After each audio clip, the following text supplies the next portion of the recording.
Allô tout le monde, aujourd'hui on parle des mesures de position, donc on continue dans les statistiques. Qu'est-ce que c'est les mesures de position? En fait, on les appelle aussi les extrémums. C'est le maximum et le minimum. En mots faciles, c'est la plus grosse réponse que j'ai obtenue et la plus petite réponse que j'ai obtenue.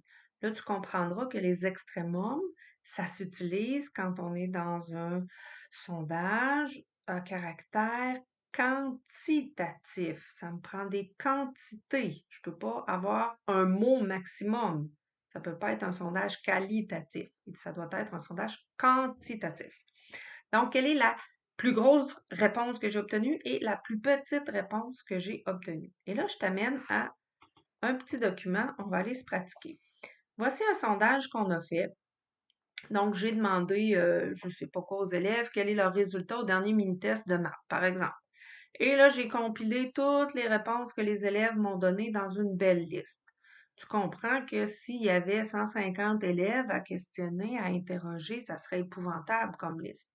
Donc, on va apprendre en secondaire 1 à travailler avec un tableau comme celui-là, un tableau de distribution pour compiler tous nos résultats. Donc, dans mon sondage, là, j'avais mis 5, pensant qu'il y a des élèves qui pourraient avoir 5 au mini-test, et j'avais mis 11 en me disant, ben, s'il y a une question bonus, peut-être qu'ils pourront avoir 11 sur 10.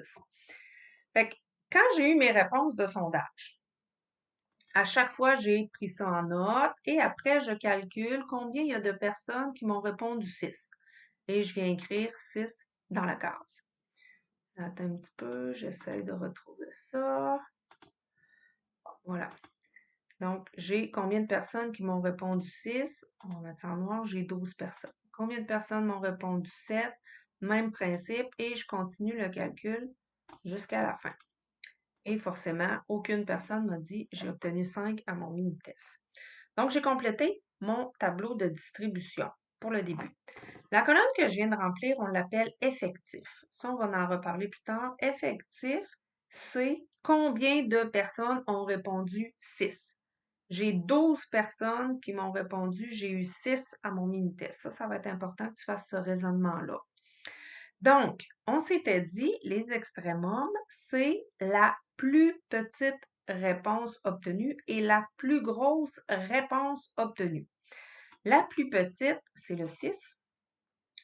Donc, on va aller la mettre en orange, que j'ai obtenu 5. Est-ce que quelqu'un m'a répondu 5? Non. Donc, le minimum, c'est pas le 5.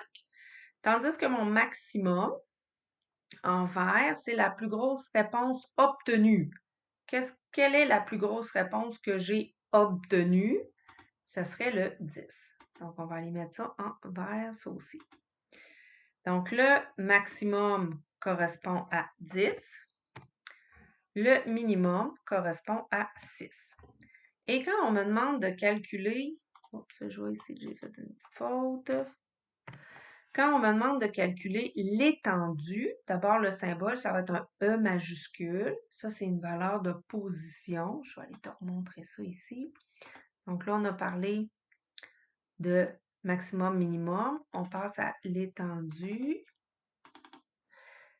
C'est un E majuscule et la formule pour calculer l'étendue, c'est toujours la valeur maximale que j'ai obtenue moins la valeur minimale que j'ai obtenue. Donc, dans mon tableau de distribution, je prends la plus grosse réponse moins la plus petite réponse. Donc, 10 moins 6, ce qui veut dire que mon étendue vaut 4. Oups, j'aurais pas dû faire ça, comme ça vaut 4. Bon, qu'est-ce que ça veut dire maximum, minimum et étendu? Là, on va faire ça simple. Maximum, minimum, je pense que tu as compris le principe. La plus grosse réponse que j'ai obtenue, la plus petite réponse. Dans le cas de mon sondage qui porte sur une note au dernier mini-test de maths, ben, je comprendrais que l'élève le plus faible de la classe a eu 6 sur 10 et que l'élève le plus fort de la classe a eu tout bon 10 sur 10. L'étendue, qu'est-ce que ça me permet de voir, c'est est-ce que mon groupe est très homogène ou s'il y a beaucoup d'écart entre les élèves.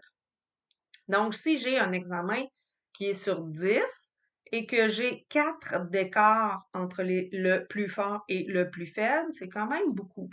Si j'avais eu 2 d'écart, 2 d'étendue entre l'élève le plus fort et l'élève le plus faible, ça aurait voulu dire que mon groupe est assez homogène. C'est des élèves qui sont à peu près du même niveau.